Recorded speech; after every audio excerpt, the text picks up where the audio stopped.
What is going on, everybody? How is everybody doing today? Hope everybody's having a good week or had a good week. I think it's Monday when you're watching this, so hope everybody has a good week. But anyways, we're here to talk about some LSU football. So, LSU football is entering a new era, as everybody knows. You're entering the Lane Kiffin era. I think you should be very excited, first off. And I think you are excited if you're an LSU fan watching this. Maybe not if you're an Ole Miss fan, but I do think if you're an LSU fan, you're probably excited. But there are some questions whether, well, who is your quarterback going to be next year? Because it's not going to be Michael Van Buren. I know that. It's definitely not going to be. Um, we know Lane Kiffin to attack the transfer portal and go get quarterbacks out of the transfer portal. So we're just going to jump straight into some of the candidates really quick. I have, I think, four on here that really intrigue me. And I think Lane Kiffin seems like a Lane Kiffin type of move. First off, you have Trinidad Chambliss. I think this one's just the obvious. So Trinidad Chambliss, everybody knows the story. Started out D2, came into LSU or came into Ole Miss. I'm sorry, with Lane Kiffin as a backup. Austin Simmons goes down with an injury. Trinidad Chambliss comes in, takes him to the college football playoffs. Look at where Ole Miss is now. A big part of that was Lane Kiffin as well. Lane Kiffin recruited him. Lane Kiffin got him in there because I believe Trinidad was originally going to Temple. I think that was one of his only offers. Lane Kiffin came in and said, "We want this kid." And he came in, competed with Austin Simmons during the offseason for the job. I believe Austin won it, obviously, because he was a starter. Trinidad comes in, balls out. He's arguably a Heisman contender. Um, Now, I think once the season is over, if Trinidad does decide to leave Ole Miss, if he hits the portal, first off, you need to try and get your extra year of eligibility. He is out of eligibility, but he did file a little claim to get an extra year because of his D2 career, his D2 years. I think you could probably get an extra year from that.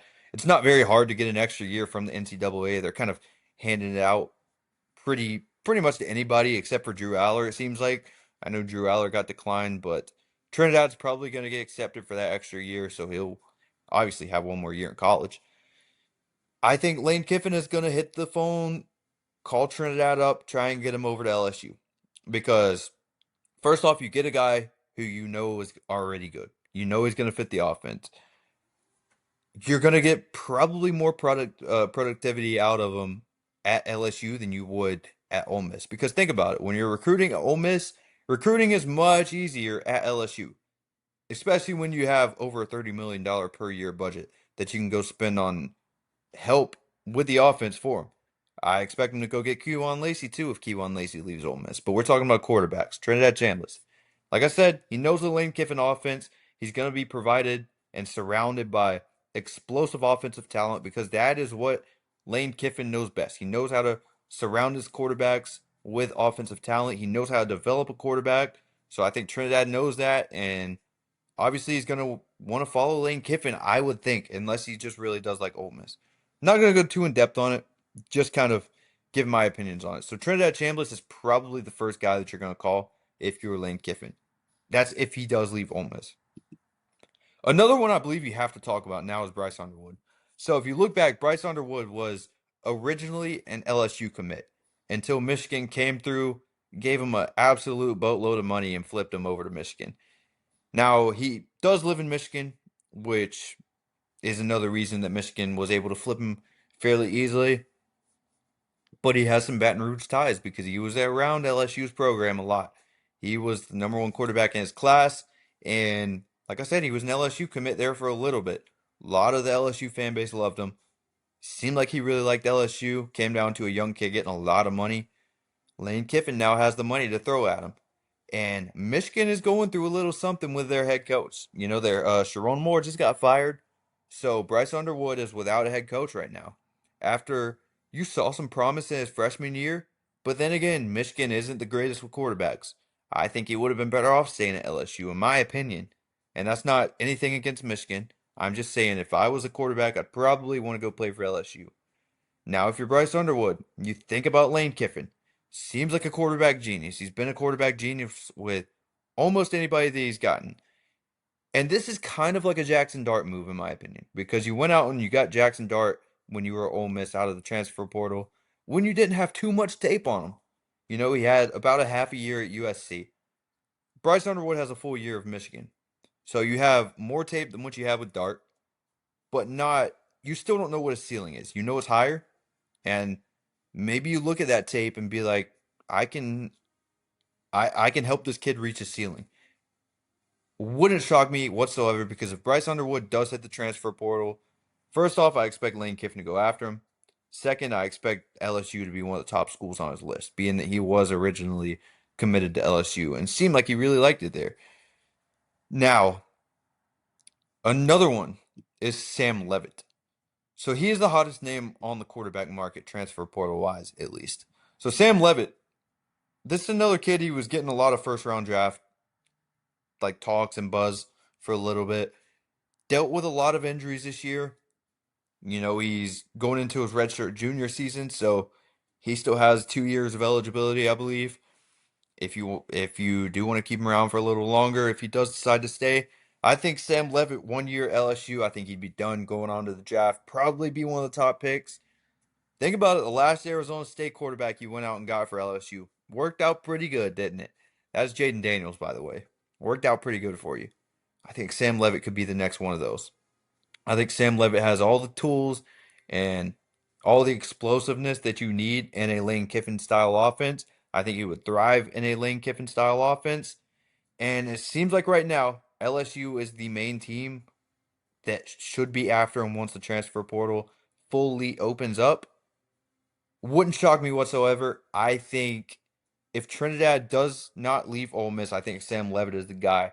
I think Lane Kiffin would love to have Sam Levitt. This is another kid, reminds me of Jackson Dart, the way he plays. He can use his legs, he can use his arm. He's just a great football player, fun football player to watch, and a sky high ceiling if you put him in the right system. And like I said, Lane Kiffin is known to develop these quarterbacks at a very high level. Now, another one who is not that flashy of a name, but wouldn't shock me if Lane Kiffin went after him because we see Lane Kiffin target two quarterbacks in the transfer portal pretty often, it seems like. I think both of his years at LSU, he at least targeted two in the portal. First year, he brought in two. Last year, I believe he just brought in Trinidad. I expect him to do the same thing here because odds are Michael Van Buren is not going to be there. Colin Hurley he's already gone. It seems like he's already gone. Are you going to want to bring in a backup that can eventually start once your main guy leaves? That is Kenny Minchey.